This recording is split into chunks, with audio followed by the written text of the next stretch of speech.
এদিকে পিয়ারসহ ৫ দফা দাবিতে আজ দেশের সব জেলা উপজেলায় বিক্ষোভ মিছিল করবে জামায়াত ইসলামী আন্দোলন সহ ৭টি দল। এ নিয়ে আরও জানাতে কুষ্টিয়া থেকে যুক্ত হচ্ছেন সহকর্মী মেজবাহ উদ্দিন পলাশ। পলাশ, বিক্ষোভ মিছিল থেকে কি বলছেন নেতাকর্মীরা, জানাবেন।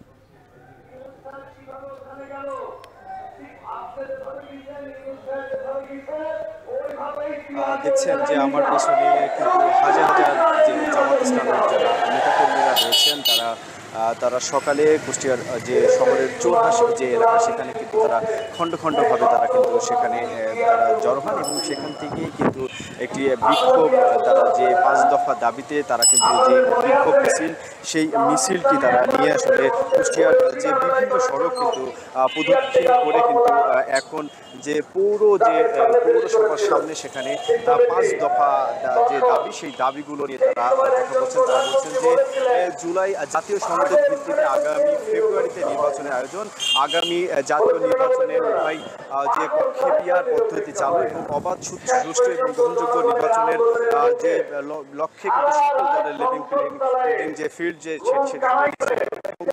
যে ফ্যাসিবাদ সরকারের যে সকল জুলুম, নির্যাতন এবং গণহত্যা এবং দুর্নীতি বিচার দৃশ্যমান করা এবং স্বৈরাচারের দোসর এবং জাতীয় পার্টি ও ১৪ দলের যে কার্যক্রম সেটি নিষিদ্ধ করে তারা কিন্তু দাবি তারা জানাচ্ছেন। তারা বলছেন যে এই যে দাবিগুলো তারা মানার পরে কিন্তু এই নির্বাচন দিতে হবে এবং আসলে তারা দাবি জানাচ্ছেন। তারা যে পিয়ার পদ্ধতিতে যে নির্বাচন সেটি আসলে তারা বারবারই আসলে তারা এই দাবিটি তুলছেন। আমি এখন ঠিক কথা বলছেন যে কুষ্টিয়ার যে জেলা জামাতের আমির যিনি অধ্যাপক আবুল হাশেম তিনি কিন্তু এখন রয়েছেন। এছাড়াও যে সদর উপজেলার যে যারা নেতাকর্মী তারাও রয়েছেন। এছাড়াও যে শহরের যে জামাত ইসলামী যারা নেতাকর্মী তাদের একটাই দাবি যে তারা বলছেন যে পিয়ার পদ্ধতি ছাড়া কিন্তু নির্বাচন অনুষ্ঠিত হতে দেওয়া হবে না এবং তারা বলছেন যে পিয়ার পদ্ধতিতেই নির্বাচন যেটি সেটি আসলে দিতে হবে। এছাড়াও একটু বলি যে তারা কিন্তু বারবারই কিন্তু